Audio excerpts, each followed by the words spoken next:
പലർക്കും ബ്രേക്കപ്പ് സംഭവിച്ചു കഴിഞ്ഞാൽ പിന്നീട് എന്ത് ചെയ്യണമെന്നറിയാത്തൊരു സിറ്റുവേഷനാണ്. എങ്ങനെയാണ് അതിൽ നിന്ന് കയറി വരിക എന്നുള്ളതൊക്കെ ചിലരെ സംബന്ധിച്ച് ഭയങ്കര ബുദ്ധിമുട്ടുള്ള കാര്യമാണ്. ചിലർക്ക് പെട്ടെന്ന് ഓക്കെ ആവാൻ പറ്റും. ബ്രേക്കപ്പ് കഴിഞ്ഞാൽ നിങ്ങൾക്ക് പുതിയൊരു ലൈഫിലേക്ക് വരാൻ നിങ്ങൾ ചെയ്യേണ്ട 3 കാര്യങ്ങളുണ്ട്. അതിൽ 3ാമത്തെ കാര്യമാണ് ഏറ്റവും ഇമ്പോർട്ടൻറ്റും ആദ്യം ചെയ്യേണ്ടതും. ആദ്യത്തെ കാര്യം എന്ന് പറഞ്ഞാൽ നിങ്ങളുടെ ദിവസം പുതിയ കാര്യങ്ങൾ വെച്ച് പുതിയ റൂട്ടീൻസും ശീലങ്ങളും ഒക്കെ നിങ്ങൾ ചെയ്യണം. ചിലപ്പോൾ നിങ്ങൾ ജിമ്മിൽ പോകാത്ത ആൾക്കാരാണെങ്കിൽ നിങ്ങൾക്ക് ജിമ്മിൽ പോകും. ജിമ്മിൽ പോകുന്നത് പേഴ്സണലി നമുക്കൊരു മെൻ്റൽ ആൻഡ് ഫിസിക്കൽ റിലാക്സ് ആണ്.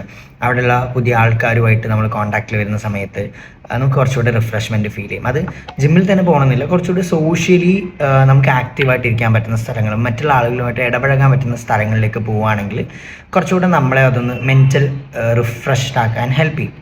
2ാമത്തെ കാര്യം, നിങ്ങൾ ഇത്രയും കാലം മറ്റൊരാൾക്ക് വേണ്ടിയിട്ട് എന്നുള്ള രീതിയിലൊക്കെ ജീവിച്ചൊരു വ്യക്തിയാണെങ്കിൽ നിങ്ങൾക്കൊരു ഗോൾ ഇല്ല എന്നുണ്ടെങ്കിൽ നിങ്ങളൊരു ഗോൾ ഉണ്ടാക്കിയിട്ട് ആ ഗോളിന് വേണ്ടി വർക്ക് ചെയ്യണം. ഇനി ഉള്ളവരാണെങ്കിൽ അതിൽ കുറച്ചുകൂടെ ഫോക്കസ് കൊടുത്ത് നിങ്ങൾ വർക്ക് ചെയ്യണം. നമ്മൾ ഒരു കാര്യത്തിന് വേണ്ടി ഭയങ്കര തീവ്രമായിട്ട് ഇരുന്ന് വർക്ക് ചെയ്യുമ്പോൾ ബാക്കിയുള്ള കാര്യങ്ങളെ പറ്റിയൊന്നും നമുക്ക് ഓർമ്മ വരില്ല.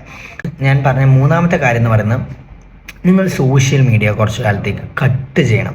കാരണം സോഷ്യൽ മീഡിയയിൽ നിങ്ങൾ ബ്രേക്കപ്പ് ആവുന്ന സമയത്ത് ചിലപ്പോൾ അതുമായിട്ട് റിലേറ്റഡ് ആയിട്ടുള്ള ഒരുപാട് കാര്യങ്ങളായിരിക്കും വരുന്നത്. അത് കൂടുതൽ നിങ്ങളെ തളർത്തുകയായിരിക്കും ചെയ്യുക.